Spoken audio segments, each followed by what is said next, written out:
Halo semuanya, apa kabar? Di video kali ini kita akan belajar bersama-sama cara kerja algoritma sequential search. Apa itu sequential search? Oke, sequential search secara sederhananya adalah metode atau algoritma pencarian dengan cara membandingkan data yang dicari dengan data yang ada dalam array secara berurutan. Itu maksudnya gimana sih? Kita masuk kepada contohnya saja. Nah, semisal di sini kita memiliki 6 buah array. Sebuah array yang memiliki 6 buah data. Datanya itu ada 5, 7, 2, 1, 3, dan 9. Nah, di sini kita memiliki value yang ingin kita cari. Kita wakilkan dengan variabel C. C di sini adalah nilai yang kita cari, yaitu besarnya adalah 1.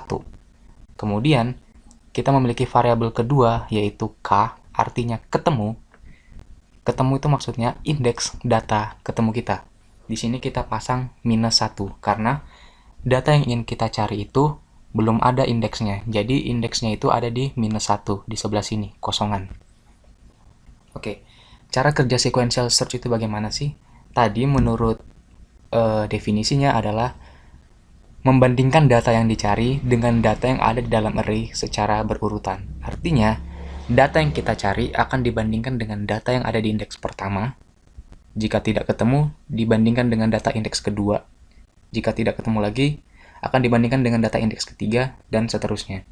Hingga nanti, jika datanya ketemu, maka proses pencariannya akan berhenti. Oke, di sini lagi kembali ke contoh. Kita ingin mencari nilai 1 yang dari dalam array yang kita miliki. Maka cara kerjanya adalah, pertama, nilai C akan dibandingkan dengan data yang ada di indeks ke-0. Bisa dilihat nilainya itu tidak sama, karena di indeks ke-0 nilainya 5, sedangkan yang kita cari adalah 1.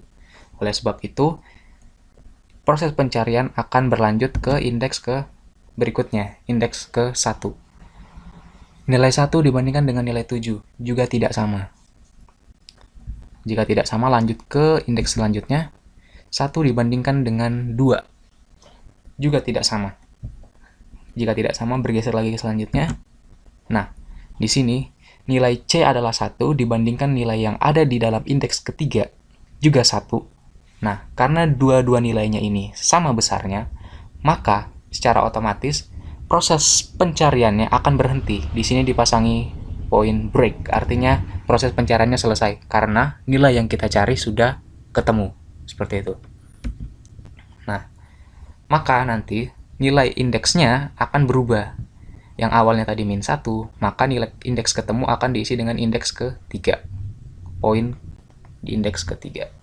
Nah, seperti itu cara sederhananya pencarian sequential search. Nah, implementasinya dalam coding bahasa C itu bagaimana? Nah, begini kita coba demokan dulu.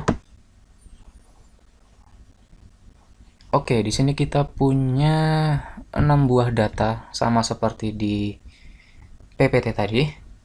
572139. Nah, kita ingin cari nilai sebuah nilai itu berada di indeks keberapa. Semisal kita pengen cari nilai 2, nilai yang ini. Maka kita masukkan nilai 2, maka hasilnya data berada pada indeks ke-2. Benarkah demikian? Indeks 0 itu 5, indeks 1 itu 7, indeks 2 itu 2. Ternyata benar. Nah, cara kerja codingannya seperti apa? Oke, kita lihat. Di sini kita memiliki sebuah array bernama angka yang memiliki panjang data adalah 6. Isinya 572139. Nah, kemudian di sini kita memiliki dua buah variabel data int data dan inti. Int data ini nanti akan menampung nilai yang ingin kita cari. Inti kita gunakan untuk melakukan proses iterasi atau perulangan pencarian data. Nah, intn ini apa? Intn ini akan menampung nilai panjang dari array yang kita miliki.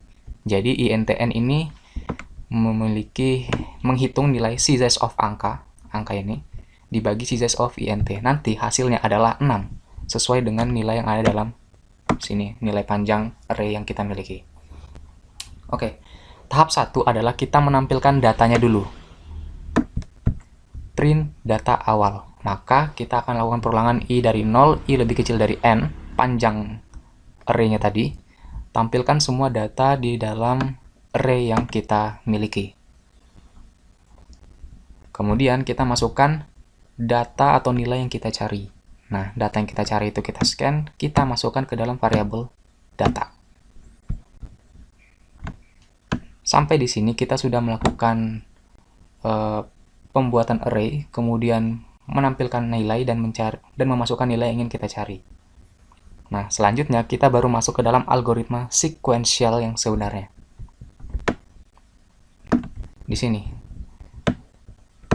Oke, kita lakukan perulangan i mulai dari 0, i lebih kecil dari n.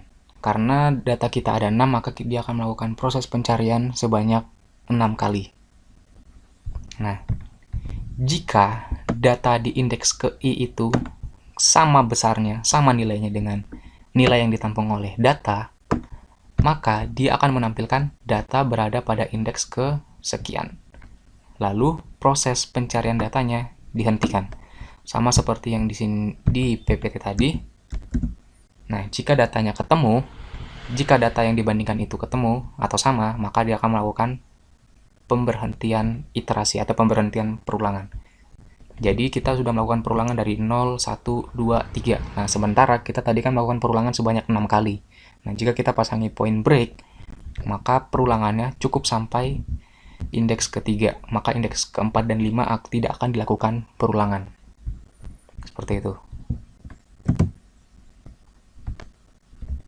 Nah, jika ketemu, maka dia akan break dan tampilkan data di indeksnya. Nah, jika i-nya nanti itu sudah sama dengan n-1, lebih kecil daripada n, dan angka di indeks ke i yang terakhir, karena di sini i-nya sama dengan n-1 berarti indeks terakhir, jika angka yang ditampung oleh indeks terakhir juga tidak sama dengan nilai yang ada pada variabel data, maka kita tampilkan data tidak ditemukan. Seperti itu.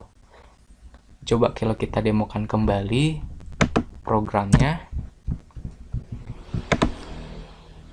Nah, kita pengen cari data semisal data yang tidak ada 6, karena nilai 6 tidak ada dalam array, maka dia akan menampilkan data tidak ditemukan. Seperti itu. Jika kita mencari misalnya nilai 3, maka data berada pada indeks ke-4. Benarkah demikian? 0, 1, 2, 3, 4. Ternyata benar. Oke, seperti itu cara kerja sequential search. Jika ada yang ingin ditanyakan, silakan ajukan melalui platform kelas online yang kalian gunakan. Terima kasih.